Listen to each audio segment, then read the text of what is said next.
Quando o perdão é rejeitado. Existe uma verdade que quase ninguém gosta de ouvir. Deus está sempre disposto a perdoar, mas nem todo coração está disposto a se arrepender. E é exatamente aí que mora o perigo.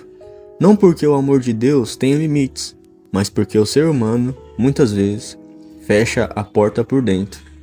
Hoje, este vídeo não é uma acusação, é um chamado à consciência, porque existem caminhos espirituais que parecem inofensivos no começo, mas que, com o tempo, endurecem tanto o coração que a pessoa passa a rejeitar o próprio perdão que Deus oferece. Existem atitudes que afastam o ser humano da graça não por falta de misericórdia divina, mas por ausência de arrependimento verdadeiro. O primeiro grande perigo espiritual é silenciar a voz do Espírito. Toda vez que uma pessoa peca e sente incômodo, peso no coração ou desejo de mudar, isso é sinal de que Deus ainda está falando com ela. O problema começa quando o pecado deixa de incomodar, quando errar se torna normal, quando aquilo que antes causava vergonha passa a ser tratado como algo comum. Silenciar o Espírito não acontece de uma vez, é um processo.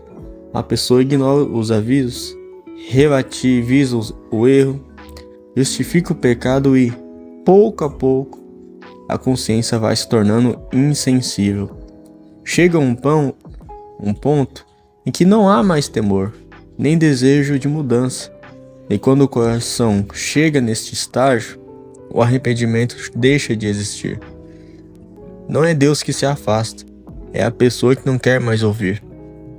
O segundo perigo espiritual é abandonar a verdade depois de conhecê-la.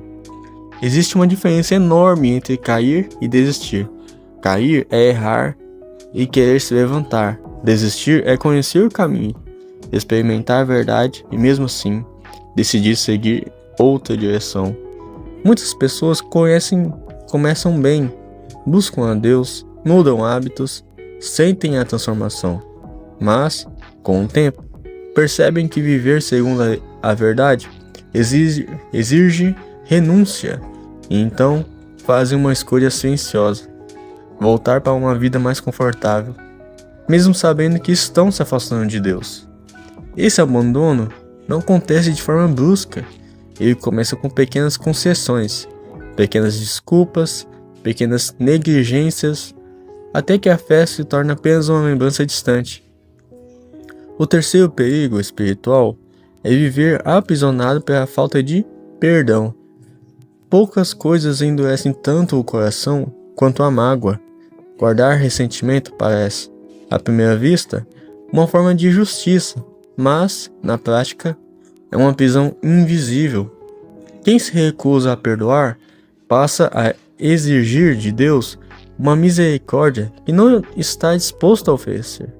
Isso cria uma contradição espiritual profunda, porque todos nós fomos alcançados pela graça quando não merecíamos. Perdoar não significa concordar com o erro do outro, significa se libertar do peso de carregar essa dor. O perdão não muda o passado, mas transforma o coração de quem decide perdoar.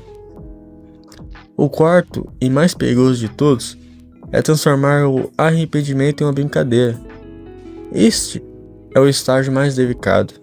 É quando a pessoa passa a pecar já contando com o perdão.